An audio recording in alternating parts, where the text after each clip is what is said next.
The Little Voice in the Market. The alien market was noisy, full of strange smells and glowing lights. Creatures from many worlds walked through narrow paths between stalls. Some were tall and thin, others short and furry. Loud voices shouted prices in different alien languages. But one human walked quietly through it all. His name was Jack. Jack was a traveler. He had no home, no family. He fixed machines, helped where he could, and then moved to the next planet. Today, he was just passing through this alien colony to find parts for his ship. He didn't expect anything special, but something stopped him. A tiny hand pulled on his jacket. Jack turned and saw a small alien girl no more than 7 years old. Her skin was a soft purple, her hair tied in messy silver braids. Her eyes were big, glowing faintly blue, and filled with something Jack hadn't seen in a long time. Sadness. She looked up and said in a soft voice, "Human. My mother needs a husband. She cries herself to sleep every night since Dad left." Jack froze. At first he thought it was a joke, maybe a trick, but when he looked into her eyes again he knew she was serious. "I'm sorry, little one, but..." "What did you say?" Jack asked gently. The girl's voice shook a little, but she repeated, "My mother needs someone. She's kind. She's lonely. You're kind too. I've watched you." Jack blinked. "You watched me?" She nodded. "You helped the fruit seller fix his machine. You gave food to that blind creature. You smiled at the old vendor. No one here smiles." Jack looked around. No one was paying attention. The crowd moved on like nothing had happened. "What's your name?" he asked. "Senna." "And your mother?" "Lurea. Please, will you meet her? Just talk to her. You don't have to marry her. But if you meet her, maybe she will smile." Again, Jack was speechless. He followed Senna through winding alleys behind the market. The streets got darker, poorer. The buildings were broken, the lights dim. Many aliens avoided eye contact. Jack noticed the sadness around him. Finally, they stopped at a small, cracked home. A patch of flowers grew outside, fighting to live in the dust. Senna opened the door slowly. "Mom?" she called. A soft voice answered, "Senna, you're back already?" Jack stepped in. Inside was a small room with only a table, 2 chairs, and a simple bed in the corner. There, sitting quietly, was Lurea, tall, slender, with soft violet skin and tired golden eyes. Her hair was long but messy, like she had stopped caring. When she saw Jack, her body stiffened. "Who is this?" she asked, surprised. Senna rushed over. "He's the human I told you about. He's kind, Mom. Just talk to him." Lurea gave Jack a cold, tired look. "Senna, you can't just bring strangers here." "She said you cry every night," Jack said gently. "And I don't know why I followed her, but I felt I should." There was a long silence. Lurea stood up slowly. Her clothes were old but clean. She looked proud, even in pain. "I cry because I lost everything. I don't want pity, especially not from a human I've never met." "I understand," Jack said, keeping his voice calm. "I didn't come to pity you. I just listened to a brave little girl." Senna's eyes dropped. "I'm sorry, Mom." Lurea sighed and knelt beside her. "Sweet one, I know you want me to be happy, but we can't trust anyone so easily. People here, they don't help us." "I'm not like them," Jack said. Lurea stared at him. For a moment, Jack felt like she was looking right through him. Then slowly, she nodded. "You can stay. For tea." Jack smiled. "I'd like that." They sat at the table. The tea was simple but warm. Jack told them about his travels, fixing broken systems on cold moons, helping farmers with old machines, living alone in the stars. Senna listened wide-eyed. Lurea stayed quiet, but her eyes softened. When he stood to leave, Lurea looked at him again. "Thank you for not laughing," she said. Jack smiled. "Thank her. She's the reason I came." As he walked out, Senna ran after him. "Will you come back tomorrow?" Jack looked at her hopeful face. Something in his chest felt warm. "Yeah," he said. "I will." And for the first time in a long time, he meant it. That night, Jack couldn't sleep. The stars outside his ship blinked like tiny eyes watching him. But it wasn't the stars keeping him awake. It was her silence. Not Lorea's silence, but the one that came after her daughter's words. She cries herself to sleep every night. Since Dad left, Senna's voice echoed in his mind. The next day, Jack returned. But this time, he didn't knock. He waited in the alley just outside their house. A broken light flickered above him. He stood there for hours, hidden in the shadows. He wasn't spying. He was listening. And then, just before midnight, he heard it. A soft sound, muffled, crying. Her voice, so quiet, so controlled, was shaking through the cracked wall. It wasn't loud, it wasn't messy. It was the kind of cry someone makes when they've cried too many times before. Jack clenched his fists. He stepped forward, almost knocked again, but stopped. This wasn't something he could fix like a broken machine. The next morning, he returned. Like nothing happened. Senna ran to him, excited. Lorea was quieter than before. "Good morning," Jack said, trying to sound normal. Lorea gave a small nod. "You're early." "I brought tools," he said, lifting his bag. "The roof is leaking." "I didn't ask for repairs," Jack smiled gently. "But the roof did." She almost smiled. He spent the next 2 hours on the roof patching up holes, cleaning the gutter. Senna brought him fruit slices and water. When he climbed down, Lorea was waiting. "You're strange, human," she said. "I've been called. Worse." "Why are you really here?" Jack paused. He looked at her carefully. "Because I think someone like you shouldn't have to cry alone." Her eyes blinked fast, like she was holding something back. "You heard me?" Jack nodded slowly. "I didn't mean for you to," she whispered. "I know," he said softly. "And I'm sorry. I needed to understand." Later, as the sun lowered, Jack sat with Senna under the porch. She was drawing circles in the dust. "Does Mom like you now?" she asked. Jack smiled. "Maybe a little." "She used to laugh, you know," Senna said quietly. "Before Dad left, she used to dance with me in the kitchen." "What happened to him?" Jack asked gently. Senna shrugged.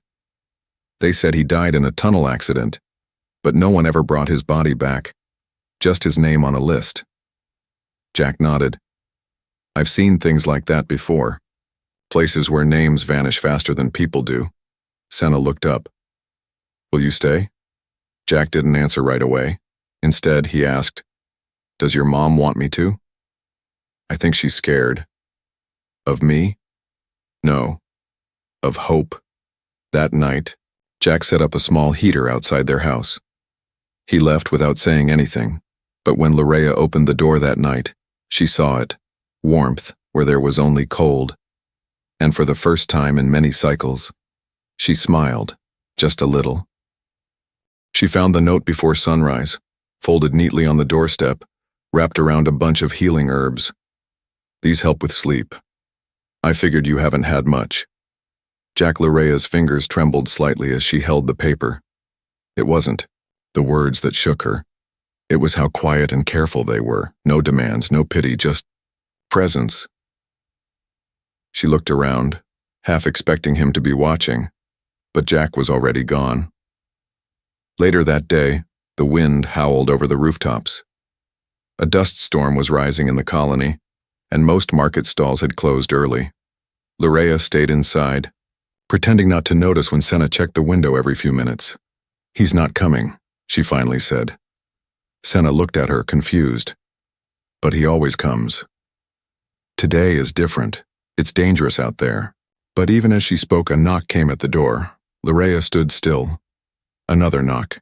She slowly opened it, just a crack, and saw him standing there, his hair messy, his jacket covered in sand, his eyes warm, unshaken. "I brought a toolkit," Jack said with a smile. Heard your stove makes a noise like a dying dragon. Lurea stared at him for a long second. You're insane, he grinned. Most helpful people are. She sighed and opened the door wider. Fine, but don't talk too much. Jack worked quietly, fixing the old stove that had been spitting sparks for weeks. Lurea watched from the other side of the room, arms crossed, lips tight. Senna sat nearby, drawing shapes on the floor with a stick. After a while, Lurea spoke. Her voice was low. Why do you come here, Jack? He didn't look up. I told you, to help. That's not enough. You're human. You have no reason to stay on this planet. My people don't trust yours. And I'm not some fragile flower you can fix with tools and kindness. Jack paused, then looked her straight in the eyes. I don't see a fragile flower. I see someone who holds herself together with both hands, every day, and that's why I stay. Lurea's jaw tightened. You don't know what I've lost. Then, tell me, Jack said simply. Silence. She turned away. That night, she sat outside alone while Senna slept. Jack joined her without a word. The stars above them sparkled against the black sky. The dust storm had calmed. After a long silence, Lurea finally spoke. In my culture, when we bond, it's not light, it's not casual, it's sacred. A bond means you share pain, dreams, even death. Jack listened quietly. I had that once. I believed in it. I gave everything. And he left anyway. I'm sorry, Jack whispered. I don't want to bond again. I don't want to hope again. Because if I do, and it breaks again, I won't survive it this time. Jack nodded slowly. Then don't bond. Just talk. Sit, be. Lurea looked at him. You're not asking for my hand? No. He smiled gently. I'm asking for your story. And for the first time, she began to tell it. Not all at once, not loudly, but in pieces, like broken glass she was carefully placing on the table for someone to understand without cutting themselves. And Jack never tried to pick them up. He just listened. She didn't scream when she fell. She didn't call for help. She didn't even make a sound. The only sign something was wrong was the cup. It slipped from her hand and shattered on the ground, just as Jack turned around. That morning had begun like any other. Jack was in the small garden behind the house fixing a cracked water pipe. Lurea was inside quietly sweeping the floor, refusing his offer to help. Again, Senna was sitting on the front steps, humming softly and tying flower petals into her hair. Jack noticed Lurea hadn't brought tea. Strange. She never missed that. He walked toward the open doorway, wiping sweat from his brow, when he heard the cup fall. That sound, porcelain hitting stone, made him freeze. He rushed inside. Lurea lay on the floor, her eyes half open, her skin pale with a strange bluish tint. Her hands were still shaking, as if she'd tried to catch herself but had no strength left. Lurea. Jack dropped beside her. She didn't answer. Senna ran in, her tiny feet skidding on the dusty floor. She screamed, Mom! Mom! Jack lifted Lurea gently and looked at the girl. Get me a cloth. Wet. Now! Jack carried Lurea to his ship. It was the first time her body had ever been in his arms. But it felt wrong, because she wasn't awake to feel it. Inside the ship, Jack activated the human medical chamber. It buzzed, scanned her body, and flashed red warnings on the screen: severe malnutrition, internal weakness, dehydration, sleep deprivation, muscle breakdown. Jack's jaw clenched. He hadn't realized. She had looked thin but proud. He thought she was just worn from stress. But the truth was worse. She was dying from trying to stay strong. Senna sat beside the bed, crying softly into her hands. Jack covered her with a blanket and stayed close. I didn't know, Senna whispered. She kept saying she was okay. Jack placed a hand on her shoulder. She was trying to protect you from what? From the truth. Lurea woke slowly. Her vision was blurry and her body felt like stone. She turned her head and saw Jack, sleeping in a chair next to her, arms crossed, chin resting on his chest, exhausted. Then she noticed the wires, the screen beeping, and the warm hum of unfamiliar machinery. She tried to sit up. Jack jumped awake. "Hey, no, don't move. You passed out." "What? Where am I?" "My ship. I had to run tests." "You're sick, Larea, and don't tell me you're fine." Her lips moved. "You should have left me there." Jack stood up slowly and walked to the counter. He poured water in a cup and brought it to her. "Drink. You don't get to give up just yet." She took the cup but didn't drink. "I didn't want you to see me like this." "Too late," he said gently. A pause. Then he added, "But I'm glad I did." She looked away, ashamed. He leaned closer. "You told me not to ask for your bond. I didn't. But now I'm asking for something harder." She turned toward him. "Let me help," he said. "For real, no pride, no pretending, just trust." That night, Larea didn't cry. She didn't talk either, but she drank the water, ate the soup, and when Jack offered his hand to help her lie back down, she didn't pull away. They saw him carry her, and they talked. Not kind words, not thankful ones, just whispers. Cold, sharp, and cruel. When Jack stepped out of his ship carrying Larea in his arms, weak, quiet, barely able to stand, the neighbors peeked from behind, broken curtains. Doors creaked open just enough for yellow alien eyes to stare. Some muttered prayers. Others scoffed. One elder even spat on the ground. A human touching a widow? Disgusting. He's trying to own her. They all want control. She's bonding with an outsider. She's lost her honor. Jack said nothing. He walked slowly, carefully, his face unreadable. Senna walked beside him, holding her mother's hand.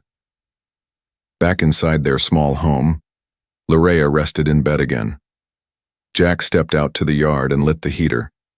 He stared at the sky, his jaw clenched.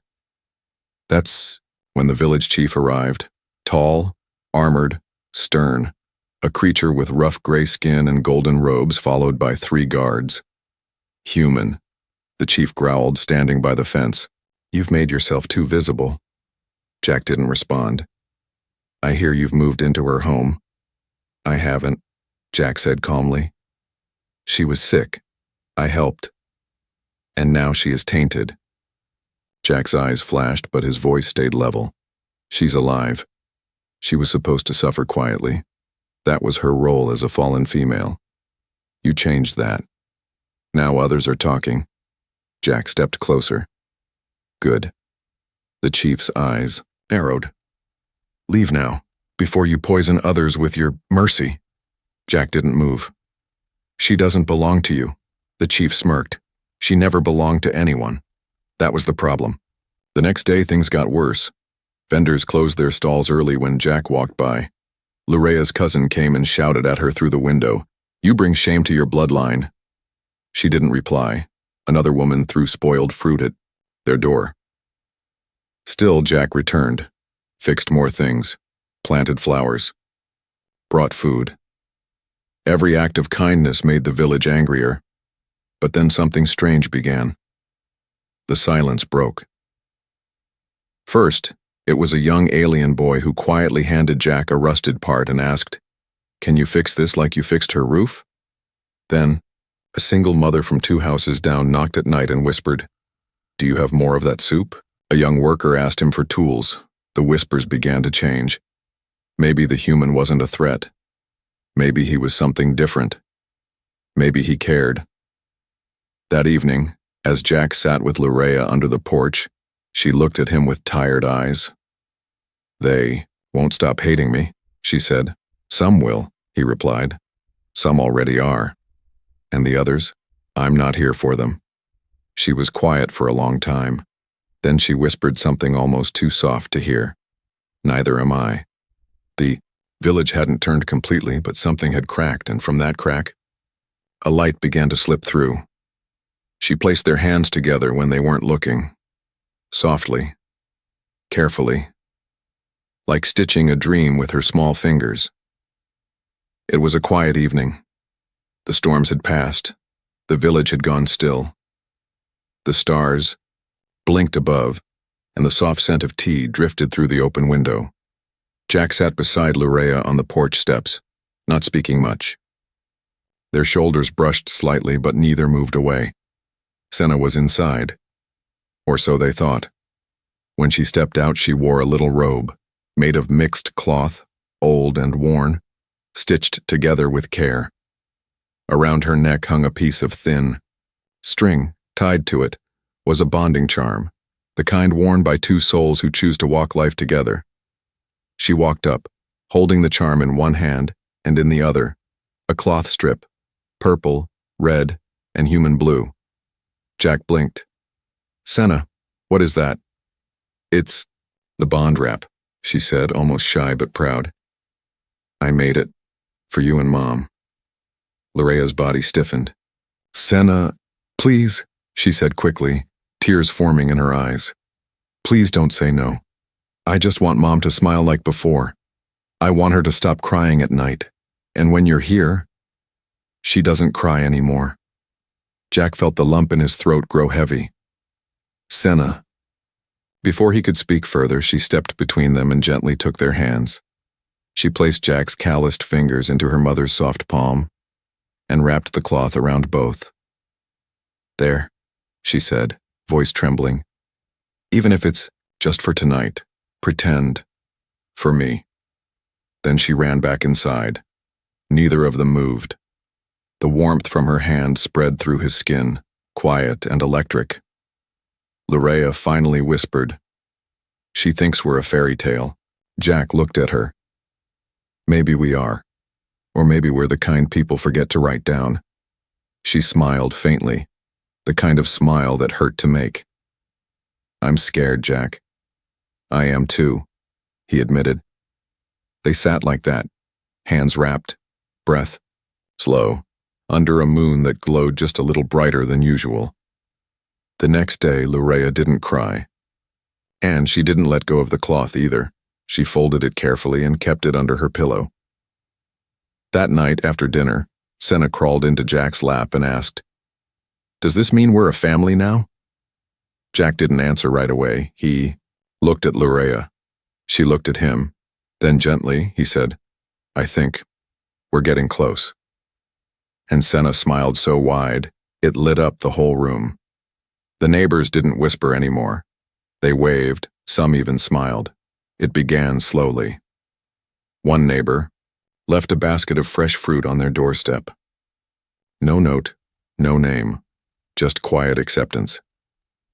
Then a worker from the mines came to Jack, not with questions, but with respect. He wanted help fixing a damaged loader, and soon, other mothers, those who had once crossed the street to avoid Lurea, started talking to her again. Not much, not deeply, but enough to mean something had changed. Inside their home, laughter now lived. Senna danced around the kitchen with a flower crown on her head, holding a wooden spoon like a royal staff. Lurea stood near the stove, stirring a pot of stew while Jack tried and failed to chop vegetables the right way. "You're a disaster," Lurea teased. Jack chuckled. "That's how you know it's made with love." Senna giggled. "Dad's cooking is dangerous." They all froze. She had said Dad. But instead of silence, Lurea smiled, and Jack felt something in his chest unlock. He reached over and gently placed a kiss on Senna's forehead. Dangerous, but delicious. The house wasn't big. The walls still had cracks. The roof still creaked. But it was warm now, not just from the heater, but from belonging. Days later, the chief passed by their gate. He paused, watching Jack lift Senna into the air while she squealed with joy.